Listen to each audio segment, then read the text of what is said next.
Healing anxious attachment. It is what we are all here for, and we're all here to do. And yes, it is an incredible life-changing journey, but my God, it is tough. It is hard. You may be someone who is just beginning on your journey, might be feeling a little overwhelmed by this journey and what it takes and what it means to heal attachment wounds and become more secure. You might be well under your way and you've already tripped over a few obstacles here and there, and you've seen progress, you've seen results, and you're still on that journey. And maybe you're hitting a few walls and a few obstacles, and everything is okay. Because this is a thing about healing journeys is that they're not linear. They're ups and downs and ins and outs, and it feels like an absolute emotional roller coaster, as if we've been put in a washing machine and spat back out. That's what it actually feels like to go on a healing journey. And a lot of us have these misconceptions and myths about what it actually means to heal anxious attachment and move towards secure attachment.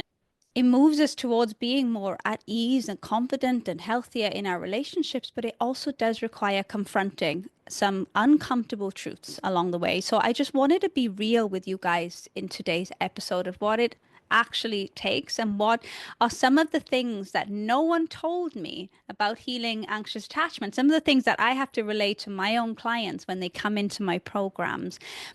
But when you have a community, a therapist, a coach walking on the path with you, it can make the journey so much more less lonely and so much more enjoyable as you start to enjoy the process and the journey itself. We are going to unpack 5 hard truths about healing anxious attachment that will help you set realistic expectations and stay committed to your growth. Let's go.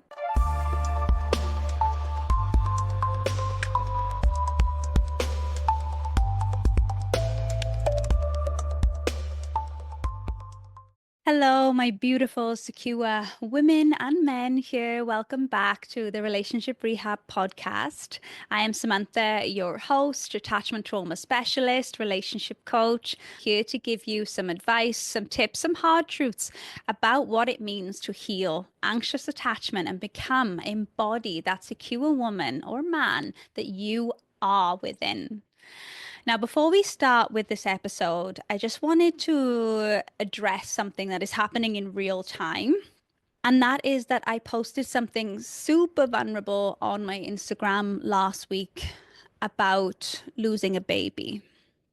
And I just want to take a moment to say thank you to my audience, to my people for really seeing me, for showering with me with so much love and support and encouragement. I was so anxious to share this. It's been 2 years now since I went through that, and it is one of the most traumatic experiences that I have ever gone through. And I was going back and forth as to whether to share this experience, whether to keep it private, because it is a very sacred experience that I've been through. But I decided that I wanted to share this for multiple reasons. One of them being that everybody goes through stuff in their lives. I am no exception. And I also just wanted to share the journey itself of being able to process and move through trauma. And it was very interesting to observe how I was reacting to the situation and how I was able to move through it. And I wanted to share that. And I guess this is the bread and butter of this episode as well, that any type of journey where we are healing some sort of trauma, whether it is shock trauma, like something that I went through, where you're going through a loss, a grief, an accident, or if it's developmental trauma, which is attachment trauma. And these are journeys that we undertake to be able to get ourselves to a space where we feel better, we feel more at peace, we feel more fulfilled in our lives, to be in the world, that we're not a victim to crippling anxiety and depression and triggers that are triggering us constantly. And one of the things that I really leaned into in this journey, and something that I decided to formally train in, which is somatic therapy, because trauma really does live in the body and the body keeps the score. And any type of shock trauma that we might go through in our lives, so like I said, the loss of my baby that I went through, some people would be a lot more resilient than I was. And that's when I really understood that when these experiences happen in our lives, it's because a lot of the old stuff is starting to come up to the surface. My fear of abandonment started to come up. Old things, unconscious things started to come up in relation to my mother, in relation to myself, in relation to my relationship that I was in with my partner. Like it all came up. So I really had to take that time to unpack it all. I invested in counseling to support me during this time because it was a dark time. So I wanted to just share that message at the start of this episode that whatever you're going through, and whatever you're experiencing in relation to your relationships, or maybe it's things coming up in other areas of your life as well, that when you really set a commitment to yourself to show up and do the work and to complete and be consistent in your habits, be consistent in your practices, that one day there will be light at the end of that tunnel. And I didn't believe that was possible. I was in that much of a dark space.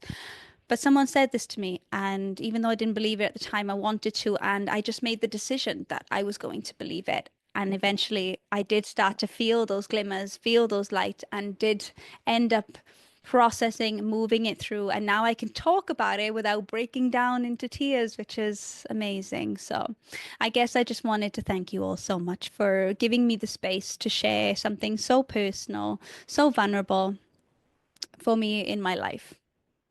So I guess it goes back to that point of just because you have done the healing work. I'm speaking to those women, just like myself, we've been through a lot of healing work where we're healing our attachment style, self-sabotage behavior, healing our shadows, our wounds, etc. It doesn't necessarily mean that you're never going to hurt or feel pain or be triggered or struggle again. That is the beauty of life, that we do have to go into a state of pain, but it depends on whether we stay there. If we then transfer from pain into suffering, and it's the choice that we make in that moment, whether we succumb to whatever is happening in our lives, or whether we actually see this as something somewhat of an opportunity where we can now see what lessons, what experiences this is going to bring us, and actually use it to be able to develop more inner mental strength, emotional resilience, and see it as that, as an experience. But I know it's easier said than done.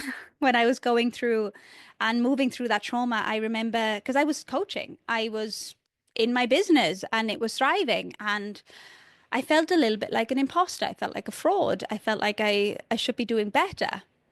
I shouldn't be breaking down into tears after a client call. And I was beating myself up.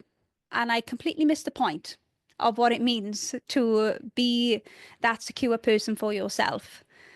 And it took me a while to get there, but I did eventually reach where I was starting to give myself a lot more compassion, grace, understanding on this journey. And that is my invitation for you today as well, to be able to see yourself as a freaking human being, like we all are, having experiences and being able to quieten that inner critic, that ego that is trying to talk you down, that is trying to put you back in your comfort zone, because what is happening around you right now is not comfortable, if it's painful, and our ego, our brain, it wants us to stop. And I was really humbled in that moment to just lean into surrender, into softness, into acceptance of the present moment, that this doesn't mean anything about me as a human being, as an individual, as a coach, like all these different labels that we put on ourselves from the ego. This is just something that I am experiencing in my life. Doesn't mean anything about my worth, my capabilities. And when I was able to get myself to that space, completely detached from the emotional experience I was having, I was allowed to then go into a space of curiosity, to really explore my experience, to strengthen in my power, to develop that emotional resilience, to lean more into my feminine, to fall back on my faith and my self-trust. So these experiences, they're not given to us by God, by the universe, because I do believe they are given to us to strengthen us, not to break us down, but to break us open. I was completely cracked open. I have shed so many layers. I feel like an onion. And I have emerged as this brand new version of myself. I don't know if I would have gotten there without this experience. Of course, we all would rather God, the universe, send us something different. But sometimes we have to go through struggle, we have to go through pain in order to reach the other side, in order to really build up that strength that we need in order to progress to that next level, in order for us to reach our potential and get what we really desire and want in our lives. We need to be that person in order to receive it. But it doesn't happen overnight. It is a process.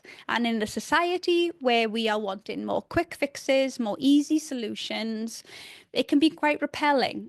And not a lot of people will go on this journey of healing anxious attachment or healing trauma because it is difficult. And just the fact that you are here listening to this episode, watching this video, you're already there. You're already saying to yourself, yes, I am ready. I am ready to take this next step. I am ready to commit to myself. I am ready to journey. And I know it's not going to be perfect. And I know I'm going to stumble. And I know that I'm going to be faced with challenges, but I'm going to keep getting back up because I'm choosing to. And this is the process, is just like when a baby learns to walk, the baby doesn't fall down and then give up and like, I can't do it. Like, no, the baby gets back up and it tries again and it keeps moving forward, little step by little step. So it is the subtle shifts, the small movements that really matter the most. We're all looking for these big, massive breakthroughs to transform overnight. And I'm not saying that doesn't happen. Definitely can. But the small, subtle shifts is what makes the difference, because that's what's going to be sustainable as well. If we are going to have all these big, crazy breakthroughs all the time, we're going to completely overwhelm ourselves, overwhelm our systems, and it's going to put us in a state of shutdown because it's too much too soon. The subtle shifts are the things that are going to start to formulate our lives into the lives that we want to live, is starting to shift and transform your identity into the person that you want to be. And you may not even realize this is happening. Another reason why you need to track your progress, because when the subtle shifts are happening, we don't even notice them. So, straight off the bat, make sure you do that. Track your progress in anything that you're doing in your healing journey. So I want to set the tone right here, right now, that we are going to be patient with ourselves, that we are going to embrace and even enjoy this journey that we are on, this healing experience, rather than wishing that we were at that destination already. It's a little bit like any kind of physical goal that we might have, whether it's building muscle or losing weight. It's not a one and done job. We don't just go to the gym or go to a Slimming World meetup and that one time then we get our results. Then we have our muscle, we have our weight loss goal.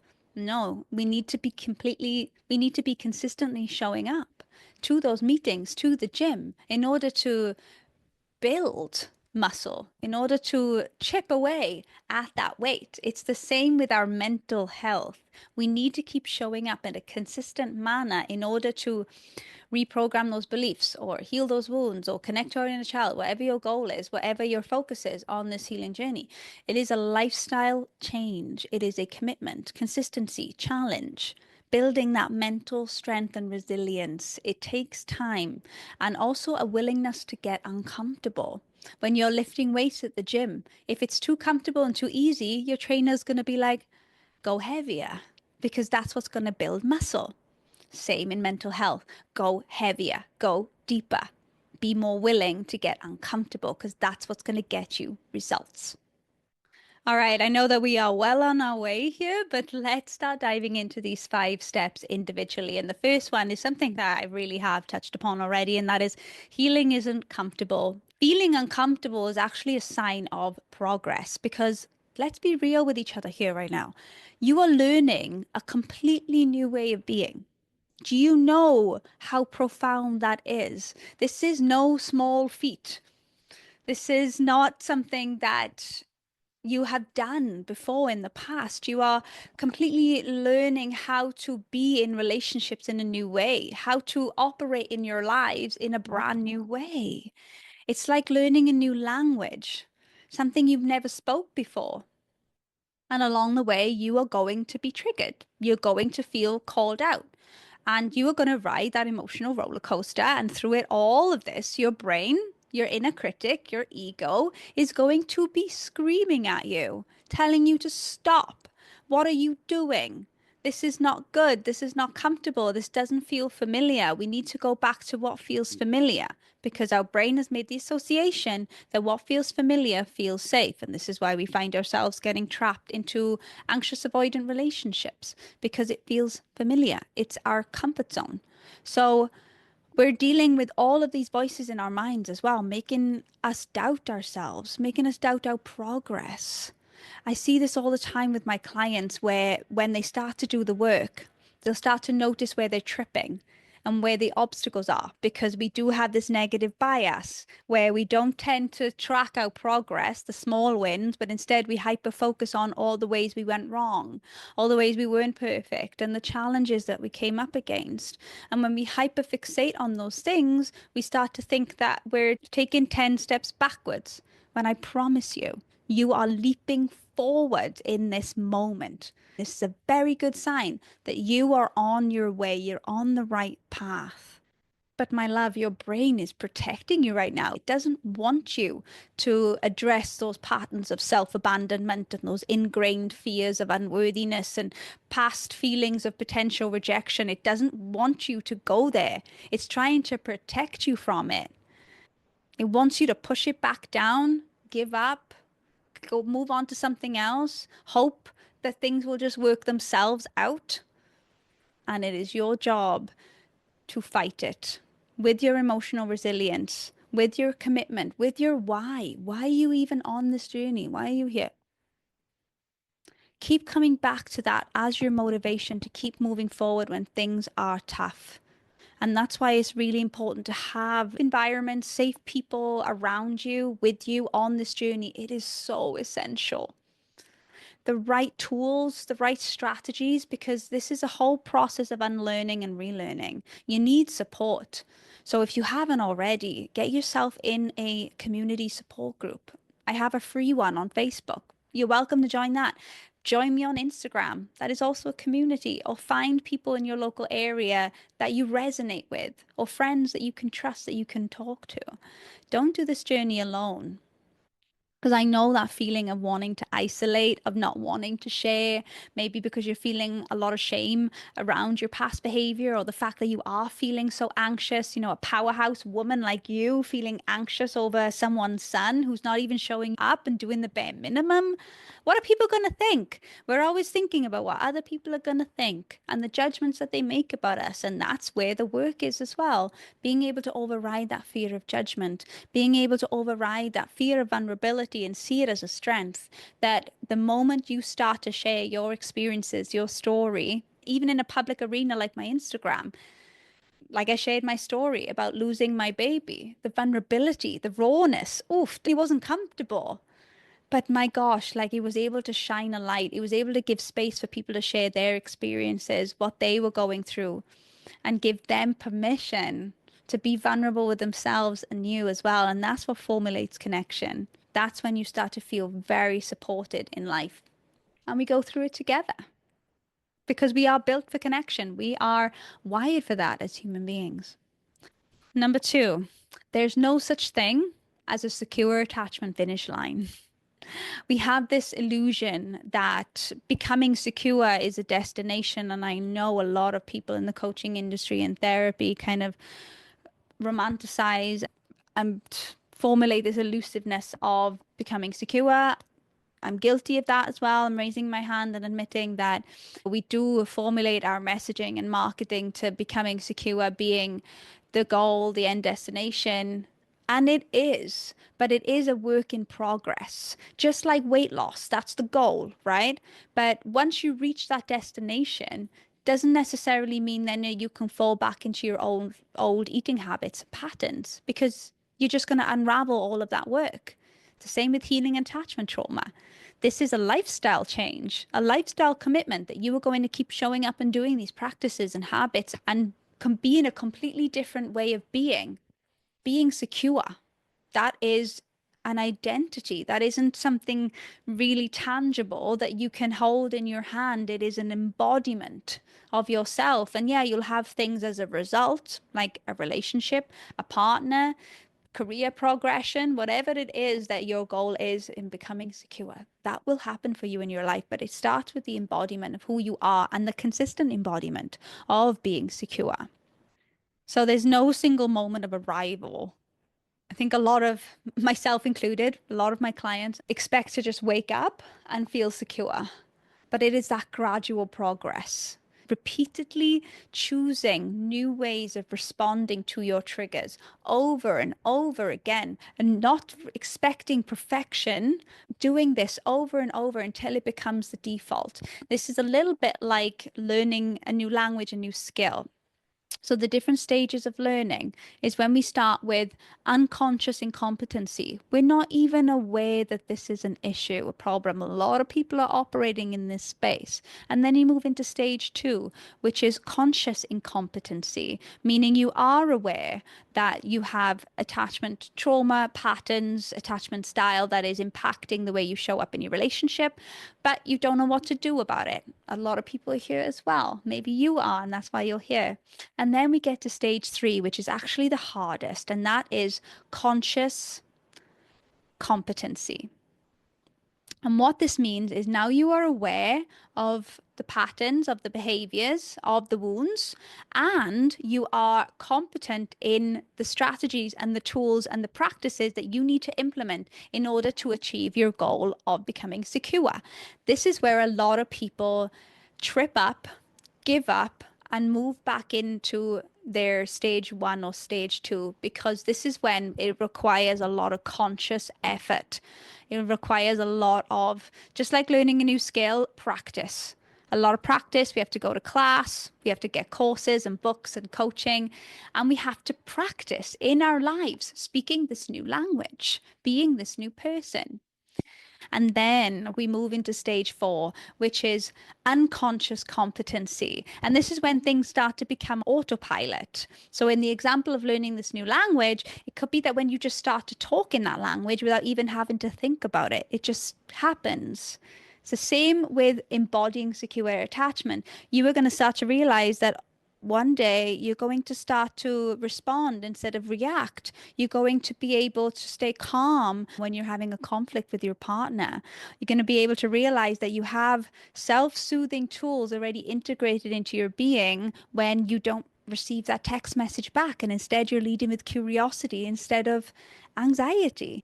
So it's about cultivating those tools, using them consistency rather than expecting this overnight change and complete breakthrough when all of a sudden you're a new being the next morning. Number three can be quite a triggering one, but bear with me. Healing might just disrupt your relationships. So, as you start to reshape the way that you're showing up in your relationships and the way that you want to be, you may encounter some resistance from others who are accustomed to the way that you used to be, to your old dynamics. So, for example, if you've got a partner or family members that really benefited from you not having any boundaries and from being in a very people pleasing state, not saying no, and they were able to get all their needs met that way. And now all of a sudden you're starting to set boundaries with these people. Well, actually, no, you can't just come over tonight. You're going to have to let me know. You can't just show up because this is my personal space and my personal time. You start to set these boundaries from a place of wanting to protect the relationship, protect your peace, be able to feel good in your relationships. But that might trigger the other person because now you're doing something different that they're not used to. And they might push back at you. They might be like, don't be so ridiculous. What's happening to you? Why are you changing? Why are you pushing me away? And they'll start to meet this with resistance. They'll start to challenge them. They'll start to confront them with their own wounds of abandonment and rejection and patterns and ways of being that used to feel safe and familiar. Not everybody is going to be on board with these changes that you are trying to implement in your life. And you might find yourself outgrowing those friendships, even romantic relationships. I went through this myself. where I started doing a lot of personal development work on myself in order to change how I was feeling in my relationship. But my partner was not doing that. And I felt like it was very one sided, that I was trying to do my best to show up differently, to be a better partner, but I wasn't getting that reciprocation. And it's in that moment that we start to realize that we are starting to level up and they're not coming with us. So we have to evaluate what these relationships are in our lives anymore, whether these are relationships we need to let go of, or if we need to change the way that the dynamic is between us. So I know it can be so tempting in these moments where we don't want to rock the boat with our families, with our friends, with our partners. And we might think, no, I don't want to change too much because that means pushing them away. That means them leaving our lives, even. But what's more important here?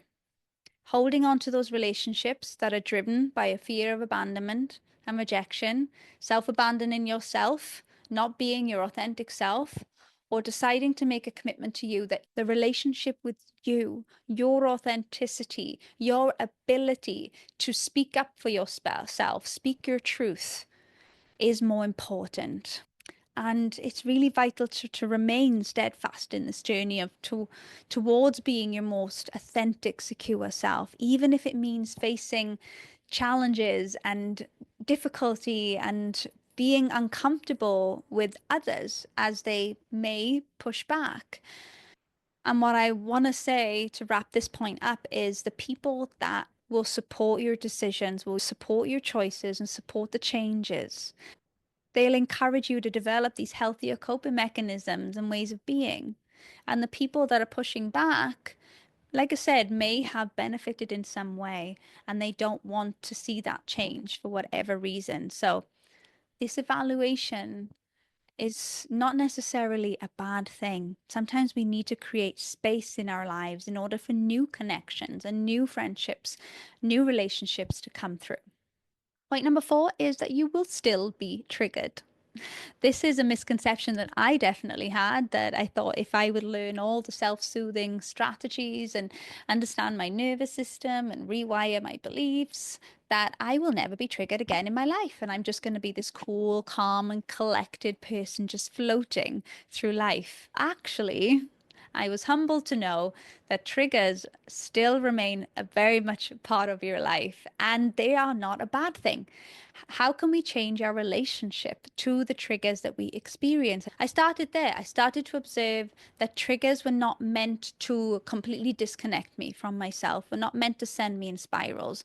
What they did was bring me information. They allowed me to see parts of myself that still needed my attention, whether there were still some activated wounds and fears that were within me, and where I may be living out of alignment. So if someone said something that I wasn't happy to hear, is it because they are triggering a wound that is activated within me, or are they pointing out something that I am ignoring? I also want to give you an example of a client of mine who her biggest wound was around being stupid because of the childhood experiences she went through. So when her partner would then say, "Don't be stupid," it would put her in this overwhelming full activation of being triggered. And for anyone else that may hear this common term of someone saying, "Don't be stupid," I know for me, I wouldn't be triggered by that. I'd be like, okay, because I don't intrinsically believe that I am stupid. However, my client did have this subconscious belief that she is stupid that was programmed and conditioned within her from being a child. And when she heard that from a partner, all this past pain started to rise to the surface. And the way that we deal with that and fight against that is becoming defensive. Maybe we start attacking that person back. Maybe we start to become completely engulfed with our emotions. I'm going to now break up with this person or no longer hang out with this person because they said that thing. So instead of reacting in this way, we can get curious. Okay, why am I feeling so triggered by this saying, "Don't be stupid"? What's going on underneath that? And this is when we can start to lead with that curiosity. So the real growth in healing anxious attachment is not removing triggers and never being triggered again, but it lies in the ability to respond to our triggers differently. And through healing, we're able to really gain more understanding and awareness and control over our reactions.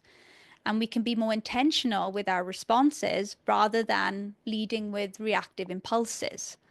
Doing this healing work means that they no longer have any hold over you, that they can become an experience that you're observing within yourself over something that is defining you, controlling you, and overwhelming you.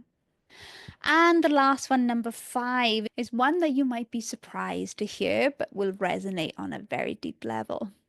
And that is that sometimes you're going to miss your old patterns. I didn't admit this for a while.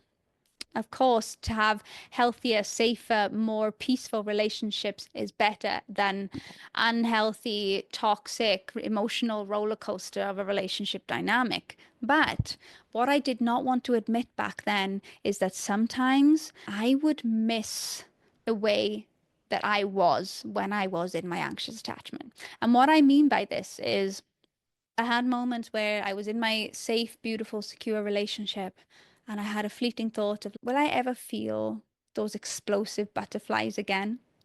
Will I ever feel those intense highs ever again? Because they felt so good. And I felt so good when I was in those highs. And I started to associate this a little bit with being an alcoholic and choosing to go sober, because anxious attachment is a form of love addiction. We get addicted to the cortisol that is in our body when we feel like we're falling in love with someone who feels familiar. And then we start to fantasize and reminisce about how good it was to feel that intensive high when we're in this type of dynamic. And even though we know on a conscious level that it is better this way, that it is better to choose these types of relationships or this type of lifestyle, like this juice over this beer is better for us. But that doesn't stop us from maybe missing what we used to experience and feel. And I want to normalize this. I want to recognize this as a completely normal part of change. And it's okay. Don't shame yourself for it. What matters is if you act upon it, just like an alcoholic. It's okay to have thoughts, and it's okay to miss the way you were or what that pint of beer used to taste like. And maybe we might trick ourselves into thinking, oh, one pint won't hurt. But we need to be strong, mentally strong in that moment. If I was to drink that pint of beer, if I was to go back into that type of dynamic, what are the consequences and what is it going to cost me? You might also observe this in your relationships when you're having conflict. I know for me, conflict was always a very difficult experience to navigate. And making that choice to choose a more secure manner with my partner when we're going through conflict takes effort. And I have to keep reminding myself and keep myself centered and anchored in the things that I'm saying and keeping myself regulated through these moments and leading with understanding and compassion and curiosity. But sometimes I get myself into those spaces where I'm really tempted to just fall back into that old default pattern of becoming defensive and just saying what I like and just saying what I really think about you in this moment, even though I know I'm going to regret it if I do. It can be really tempting to fall back into our old ways, our default patterns. And no, it doesn't necessarily mean that we're going to regress or relapse or that we're not fully healed or not moving forward. This is a completely normal thing to experience on your journey of healing. And choosing, and when you continue to choose growth over regression, over relapsing, that is what's going to really enhance your personal integrity, authenticity, and long-term sustainability when you are embodying that secure attachment within. So they are the five things that I've learned on my journey that no one really tells us about what to expect on this healing journey. And I hope that I provided you some insights to support you to manage those expectations. And I want you to remember that healing is not linear. It is layered, it's messy, it's confronting, and sometimes it's incredibly lonely. It demands our patience, our commitment, and compassion during these times. Sometimes when we look on social media, we see the end result, right? We see the happy-go-lucky woman living their dream life with the perfect relationship. And we wonder why we can't get there already because we're like going through the motions. We feel like we've been in a washing machine and spat back out by the universe, and it just feels awful. But that end result is waiting for you too. Come back to your progress. Be present with your process and be careful not to compare yourself to other people and their journeys. Everyone is in their own lane. But the fact that you're here listening to this episode, watching this video, you have made it this far. And I want you to know that you're already showing up and doing the hard work that most people avoid. A lot of people are choosing easy solutions and going back to their default patterns because it's tough, but not you. You're facing your pain. You're choosing to break these cycles instead of repeating them. You're choosing to do something different with your life. So even when it feels slow, frustrating, or like you're going backwards, remember that you're not. You're still healing. You're still moving forward. And the small ways that you will show up for yourself during these times and choose growth over regression with compassion and curiosity and courage, you're becoming that secure woman. So this work, it's sacred. It's slow, it's subtle, but it's sacred. And it's changing your life. So don't forget to start a routine, a ritual, a habit on noting down all the different small ways that you are progressing. And like I said, if you want to join a community where we're taking those small, subtle, powerful shifts into secure attachment, come join our Secure Girl Summer 7-day free challenge on Instagram, where I walk you through what it looks like to heal, what it looks like to embody secure attachment on a daily basis in small ways, and help you take those small, powerful steps towards safety, self-worth, self-love, secure love, all the things. So we start on June the 2nd, and I really hope that you can make it. So I hope that you really enjoyed this episode. As always, let me know what you took away from this episode. What were those breakthroughs for you as you listened in? And I would also love for you to share it with anyone that you know is also on this healing journey, healing their anxious attachment, and might be facing some obstacles, some struggles right now, and they just really need to hear this raw truth about what it really takes to heal. Until next time, my love, thank you so much for tuning in, and I'll see you on the next episode. Thanks so much for tuning in to this episode on the Relationship Rehab podcast. If you really enjoyed this episode, it would really mean a lot to me if you was to share this episode with a friend who really needs to hear what has been talked about today, and hit that subscribe or follow button so you don't miss any new episodes coming out. And as always, I'd love to hear from you. Drop a comment and let me know what your biggest takeaway was from this episode.